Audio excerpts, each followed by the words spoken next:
India and others, is now expanded its entire thing in a shrinking global village to cover areas from east of Africa right up to the west coast of Australia. It's Indian Ocean to the Pacific Ocean. As they say, lands divide, but oceans connect. So it is important for us to use the oceans. I'm sure you would have monitored that India has decided to invest billions of dollars in Vladivostok. What is the significance? One is of course energy security. The other reason is that from Chennai to Vladivostok, today by going through the Pacific, through the South China Sea included, you are cutting down the distance or time to 24 days as opposed to 40 days which is taking today through another route. So one is it will serve your economic interest, it will give you energy security, and the third, it also enhances your strategic footscape in the Indo-Pacific. So let's acknowledge that China, even USA for that matter, is an extra-regional player in the Indian Ocean region. Now, India is central to the Indo-Pacific, the Indian Ocean region. The only ocean named after India is again central to the calculus in the century of the sea. We call the 21st century the century of the sea, and also an ancient century. And here is where there is so much that can be done, not just by India, China, but also by other players who have an equal stake in the happenings in the Indian Ocean region. China today is here in a big way. The PLA Navy units, the Chief of Naval Staff in the last Navy Day said there were something like 73 presences which are detected. So that tells you that they are here and you can't take them away from here. They have their legitimate interest in terms of carrying out anti-piracy patrols, in terms of protecting their energy, goods and export-import which is going along the sea lines of communication, and therefore they found enough excuses to be here, even though they are legitimate, to even invest in Djibouti, a military base. So they are here, and we need to contend with that. But it should not be an area of competition. We can join hands. After all, Indian Ocean is prone to natural disaster, tropical storms, tsunamis, etc. And here is where perhaps we can join hands with China to have mechanisms within the Indian Ocean region, as well as the Pacific, the Western Pacific, for humanitarian assistance and disaster relief. There's a lot that we can do. China has been wary of this quad. Now the US, Australia, Japan, India, and even Singapore, which would be joining. France has shown an interest to join the quad. So they are looking at it as ganging up of the democracies against China. So this is something that will remain. We are about to launch another Malabar edition, but we should not fight shy. Nor should we say that because Chinese are going to be sensitive, we should stop doing what is good in our interest. For a long time, for decades, Mr. Seshadri Chari will watch for it, is that we are very, very shy of even investing in our own border areas, in Arunachal Pradesh. We are so worried about developing Andaman Nicobar, which is the only Trans-Services Command, because Chinese will be unhappy about it. Now, this is the mindset that we need to get rid of. Tell them what you are doing and why you are doing it, and let it be. So I think we are now slowly overcoming this reluctance on our part to stand on our own. So it's in this process of standing on our own that where you think you can join hands with China, we should. Where you think that you are not happy with it, you should say so, and no better forum than this to address your concerns and follow it up from subsequent interactions that are taking place. Now, as we are talking today, China has objected to the Hugely, an exercise that's being conducted in Arunachal Pradesh. So this is something again we should not worry, in the sense that they do not tell you when they are carrying out exercises wherever they have to. It doesn't matter whether it's in Ladakh or Siachen or in Pakistan, or the increased number of fleets that they continue to supply to Pakistan. So a constant of support to Pakistan will be a source of major irritant for us. How are we going to overcome this? Definitely we should talk to each other, but we should be prepared. We can't just look at Panchashil recommendation today and say everything will be hunky-dory. It's not. So we need to be ready militarily, strategically, politically, economically. The stark reality is that the economic size of China is 5 times ours. We are planning to be a 5 trillion economy in a few years, but the predictions now, this morning you would have seen that it's been predicted as 6.1% GDP. So if these GDP figures have to go up, there's a lot more that has to be done. There's a global slowdown. So these are challenges. So if you want to sustain your GDP, is there some area in which China can help? And if so, on what terms? So I think this is important to establish this kind of a confidence. It's not that China is having a great time. Their GDP has dropped below the double-digit figure for first time in the last 3 years. And the predictions are that there is economic slowdown, there are domestic pressures, and they are definitely under great pressure thanks to Trump, who is putting a phenomenal amount of pressure, and they would like to move out some of their production capacity, which is where the figure of 550 billion that I mentioned earlier comes in. What are our counters?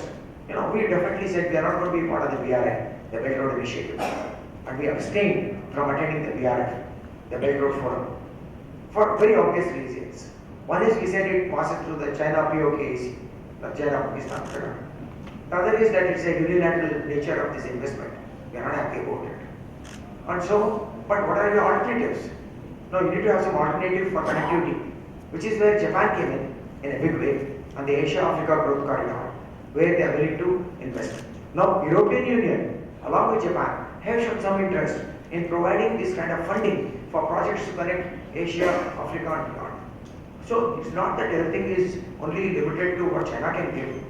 There are other agencies who are willing to invest. Saudi Arabia is now willing to invest in India. So I think you need to have a common pool which comes together and funds the aspirations of the developing countries from Asia to Africa. And it provides benign investment as opposed to the kind of aggressive debts that are given by China. You saw what happened in Hambantota. They've taken away Hambantota for 99 years. Now, the rest of them have become very wary of this kind of aggressive investment, which takes away your juice. So, this is where people are looking at. More and more people are now a little more alarmed in the way that China seeks to derive a lot of benefit.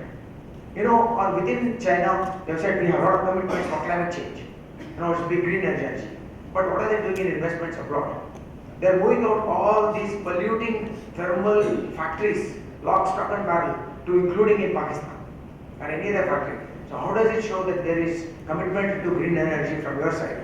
You are saying I am clean within China, but outside I am continuing to invest in this. This is something, so there are issues of double standard we must address, without fighting Chari or saying, no, I will be very nice to you.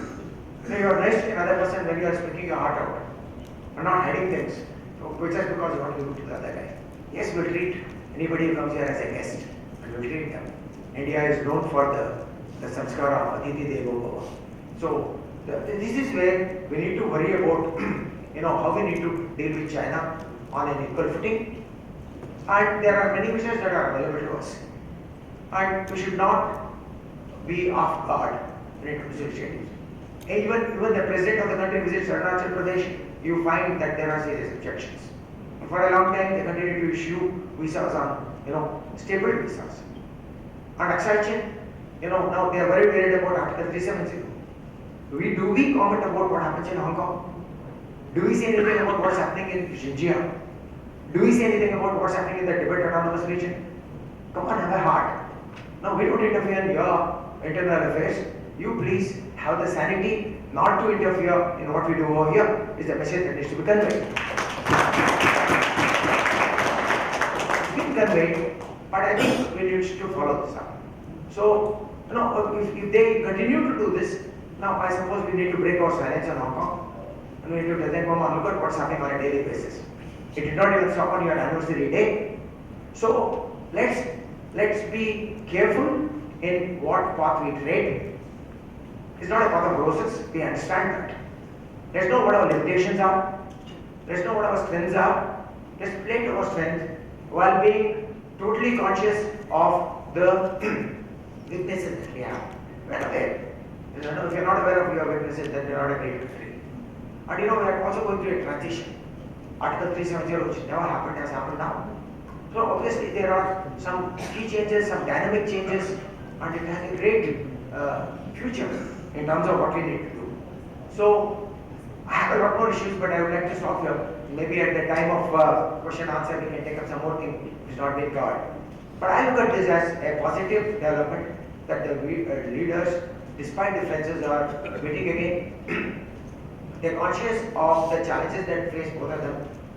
China, because of the trade war, because of the slowing down economy, because of the border dispute, because of the issues in South China Sea, where none of the ASEAN members are happy with them except for Cambodia. And India on its side is constantly worried about the kind of support that Pakistan gets on a regular basis. This is indirectly supporting terrorism. So China, by supporting Pakistan, is indirectly supporting terrorism. The proxy wars are being fought. So Pakistan is important to China for strategic reasons, for economic reasons, and also, unlike India, I think they follow the Conclave Shastra much better. So we need to learn lessons from China. Let's learn them very point, but let's move forward. Jai Hind. Thank you. Strategic reasons, for economic reasons, and also, unlike India, I think they follow the Conclave Shastra much better. So we need to learn lessons from China. Let's learn them very point, but let's move forward. Jai Hind. Thank you. Christian College, Chennai.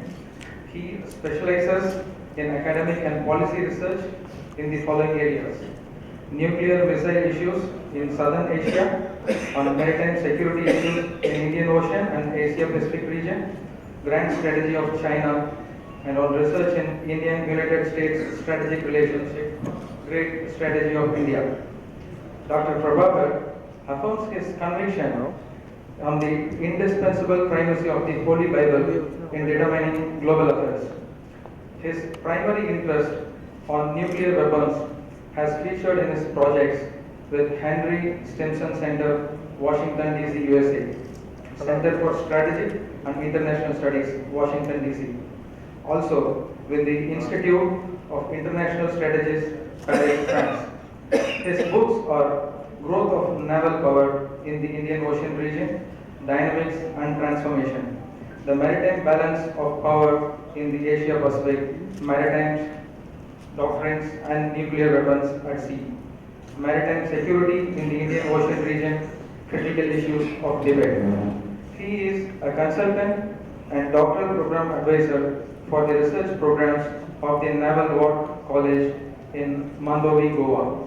He is a co-supervisor, PhD program, China Study Center, Department of Humanities and Social Sciences, IIT Madras.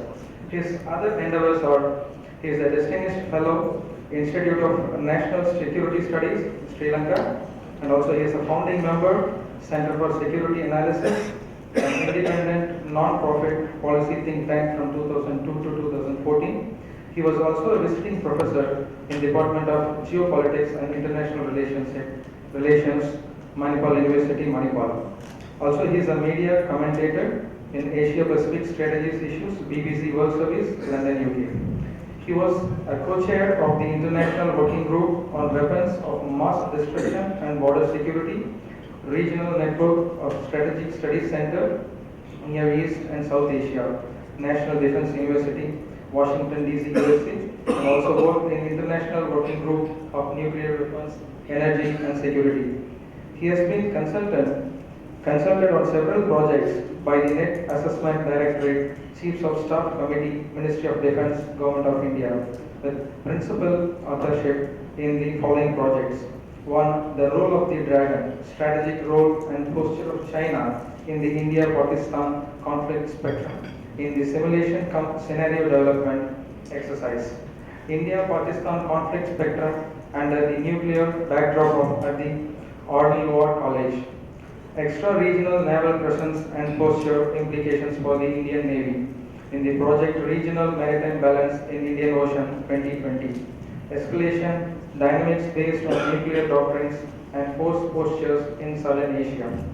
His earlier research fellowships have been at the Institute of Defense and Strategic Studies 2004 and 5, where he worked on his first book, taught at S. Rajaratnam School of International Studies, Nanyang Technological University, Singapore. Besides the other fellowships were the Fulbright Fellowship at the Center for Political Studies, Institute of Social Research, University of Michigan, and Harvard Policy Research Fellowships at Visiting Fellow, the Henry Stimson Center, Washington DC, USA, where he worked on the draft Indian nuclear doctrine, perspectives of regional and global nuclear powers in the year 2001. In this stint, He also worked on Indian security perspectives of the PLA Navy in South Asia for the Center for Naval Analysis, Alexandria, Virginia, USA. Other research assignments have been with the Center for Strategic and International Studies, Washington, D.C., and the Asia Pacific Center for Security Studies, Honolulu, Hawaii, Research School of Pacific and Asian Studies, Australian National University, Canberra, Australia. His numerous other publications have appeared in the international and national journals and volumes. So, welcome, sir. Welcome you, sir. I thank the Tribal Lord God for giving me this wonderful opportunity to come and address this very august audience. I wish to acknowledge my appreciation to my very dear friend, Mr. Seshadri Chari. He's been a long dear friend with me, and for all the encouragement that he's been giving me over the years, and to Dr. Ramakumar for his very gracious invitation there. In the time that is given to me, I would like to basically flag off a few points which has been well elucidated by the previous speakers and more specifically by Commodore Vasan. What I'd like to present today here is a kind of a dossier from Wuhan to Mamallapuram. In this context, I would like to basically look into an academic policy research perspective of India and China. And therefore, I would like to title this presentation as India and China in the Age of Competition, Cooperation and Convergence, from Civilizational Salience to Contemporary Dynamics. This indeed is something that we need to basically understand, because the Euro-Atlantic has been actually replaced by what we would call as the Indo-Pacific era there since the age of globalization there. Let me at the outset outline a few propositions as to why India and China could be called as civilization powers and not nation states actually. One of the reasons why India and China have been on this collision course is that we have understood India and China more as a nation state from a very Eurocentric Westphalian understanding. But if you look at Asia, Asia is known for what is called as millennium civilizations. Civilizations that has gone beyond 3,000 years. And therefore, if you look at civilizations, the entire concept of a sovereign nation doesn't exist, but there is what is called as an international society that existed in the ancient period actually. In contemporary international relations, we call this as the English School of International Relations, which actually emphasizes on international society rather than international relations. The moment you bring in the political aspect into that, you come in terms of borders, boundaries, you come in terms of the understanding of how borders are drawn, boundaries are drawn. Therefore, this entire concept of the Indo-China standoff in the boundary issue is actually a cartographic aggression that the Chinese have done it. And the reason is that if you do not have a cartographic understanding that is mutually acceptable to both sides, you are likely to have a terminal conflict. Whereas if you look at it from an identity perspective, which is called a social constructivism, we look into countries as societies actually. There's an Indian society, there's a Chinese society of civilizational millennium actually. There we never had any borders and boundaries. There was free flow of people in terms of pilgrims, in terms of traders, in terms of embassies, and that is why Mamallapuram comes in here. There was a state structure, but there was something that was called as a flexible borders and boundaries. The moment the cartographic division came as what was called the Radcliffe line, the Husbandman line, these are lines which comes out of the imperial colonial division that actually pictures India and China into conflict. This is my first proposition. Secondly, India and China cannot be called as rising powers. This is a Western term that has been given to us. India and China are actually civilizational aspirational powers, which means each of these civilizations, they have their own worldviews, long histories, vast geographies. Their psyches are completely different. And therefore, the understanding of each other needs to go deep into that if you have to revolve us on the core issues there. And I think in all these 70 years, I think what Prime Minister Modi has done is actually addressing the social, cultural identity issue. And that is where the root cause of the problem could be addressed into it. You can have endless number of joint working group meetings, but these meetings have not produced any result. And therefore, the quintessence of what is called as informal diplomacy comes into it. It is better that at the summit level, both leaders could space out, argue out. And when you don't have any kind of fixed agenda in the absence of officials, both leaders can open their minds and there is a lot of flexibility of give and take actually. So this is where India's approach in the recent years has been quite fruitful actually. But I'm not saying that we have solved all the problems. But all that India has done is a good start, which is how we could come into that.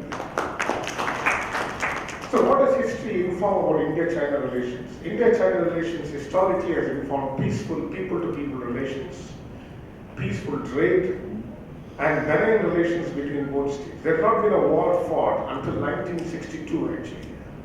And that again is a misunderstood, misconceived, cartographic division that came between India and China actually.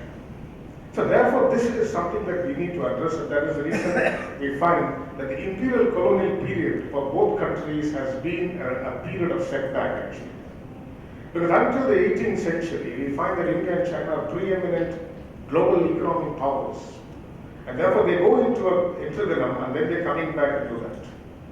Secondly, you have a lot of challenges of growth and development in both nations because both nations have got vast territories, vast populations, and the expectations of these people are tremendous actually.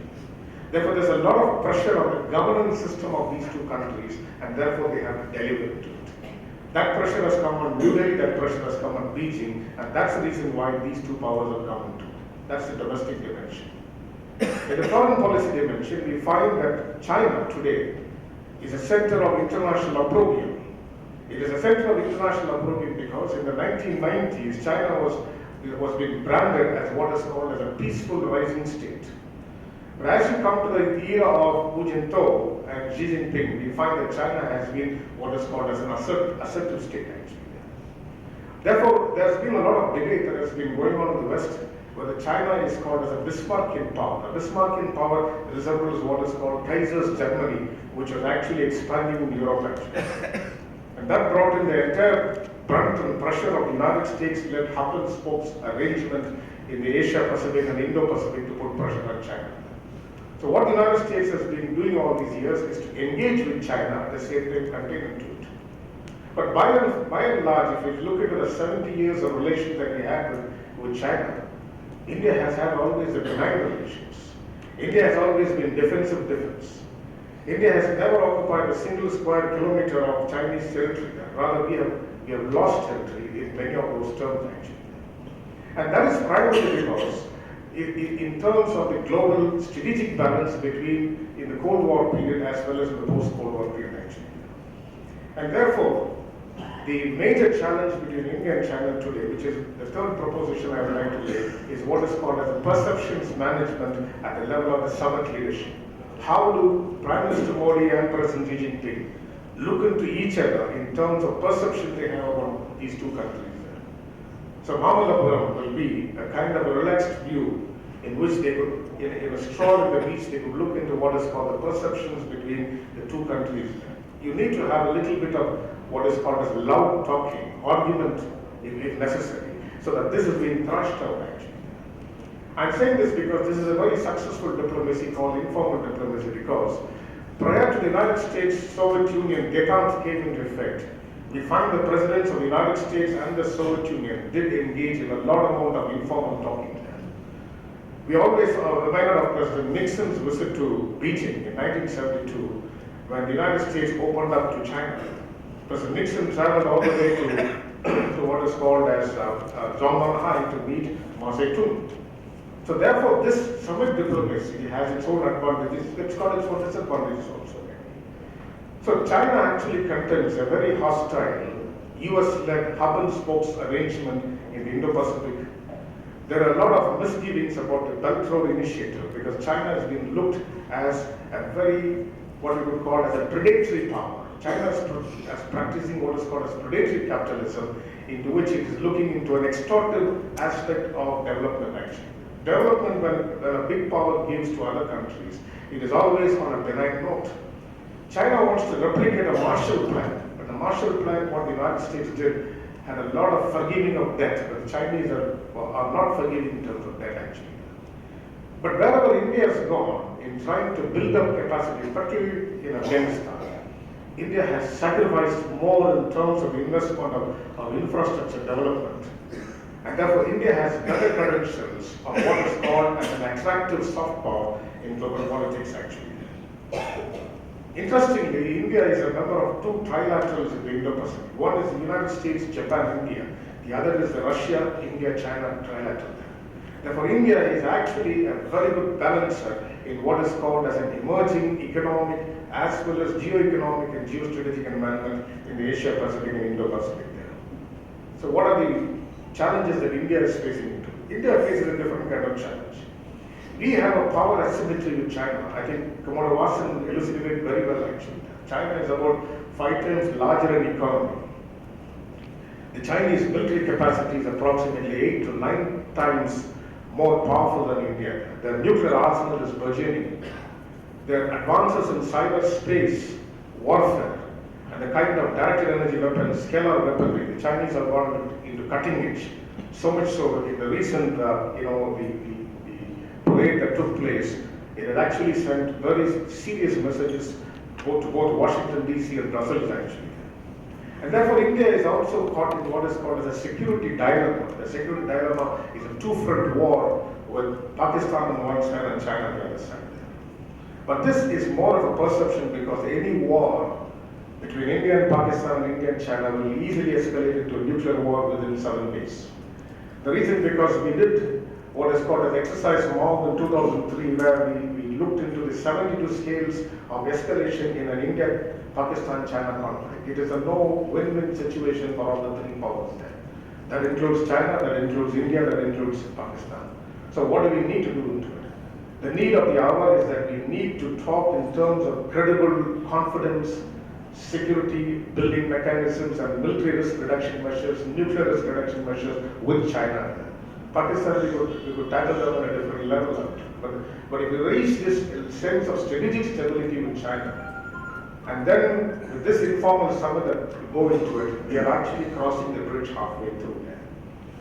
In this whole thing, we find that the Chinese in recent years, ever since Conclave, have rapidly built up their forces in the Tibetan Autonomous Region plateau. Today, their Category 1 divisions have increased by a force of 200,000. They have deployed in Tibetan Autonomous Region.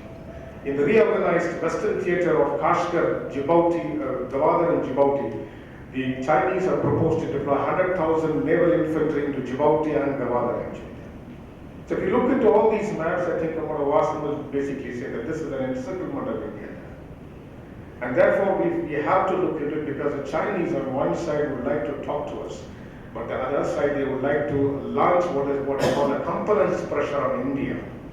And therefore we need to equal off or square off this particular situation. Therefore, what is the strategy? We have our own contentions in Kashmir. The Chinese have their own contentions in Hong Kong.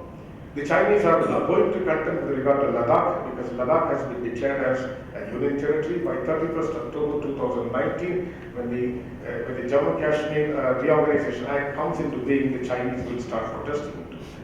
So it is in this context we find that President Xi is coming to Mahabalipuram to meet. And I think one of the points that he is likely to raise will be the Ladakh issue there. So this is something that our Prime Minister will be doing a lot of homework to how to counter the Chinese presence into there. I think the Wuhan summit very well resolved the Doklam crisis.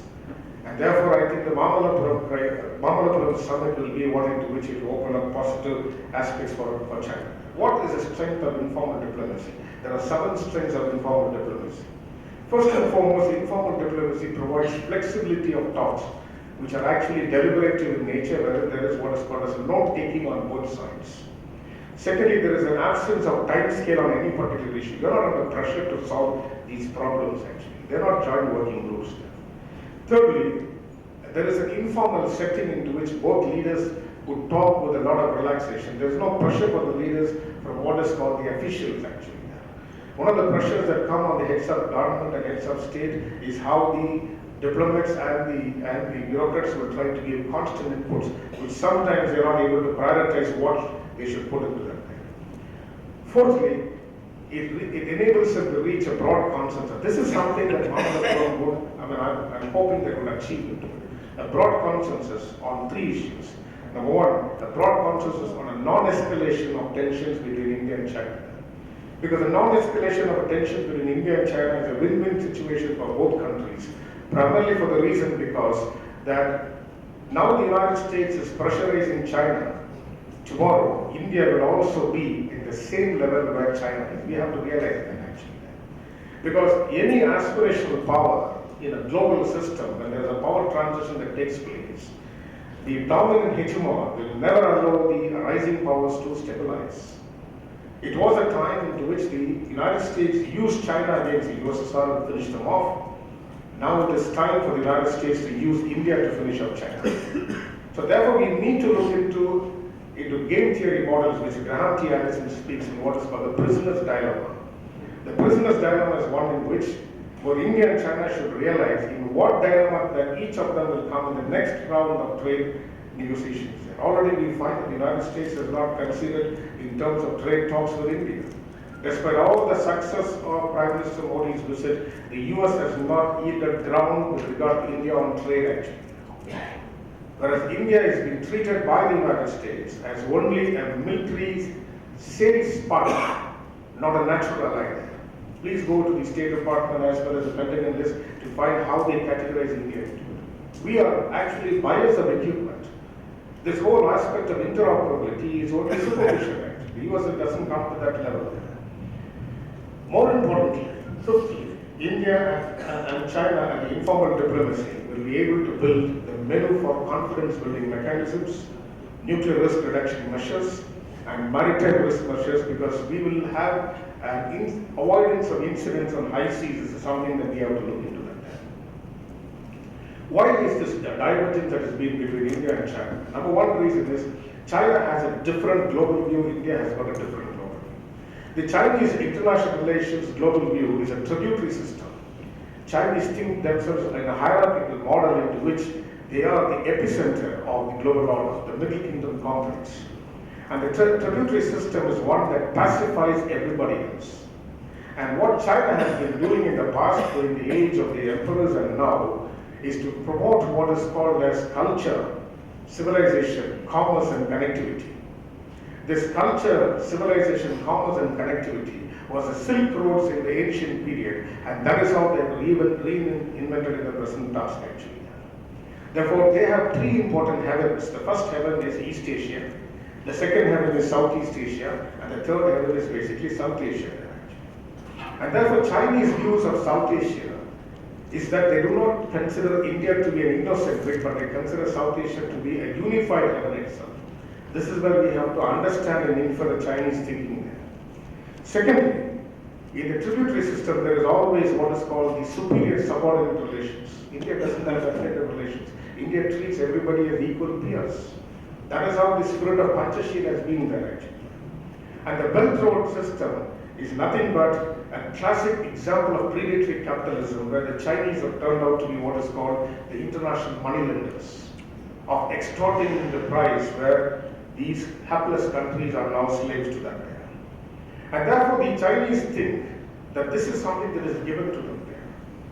Secondly, the Chinese consider that since they are going to be better positioned in the second half of the 21st century, they think that they could do whatever they like into that. That's the reason why that the assertive rise of China is now met with a very strong resistance from the United States, Japan, Australia and other countries actually.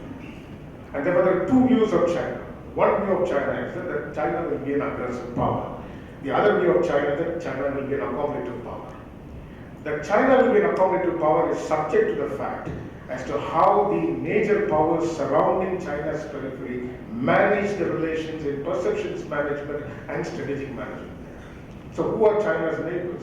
The largest neighbor is India, and next to that would be Japan. Korea and other countries are all Chinese-sized because they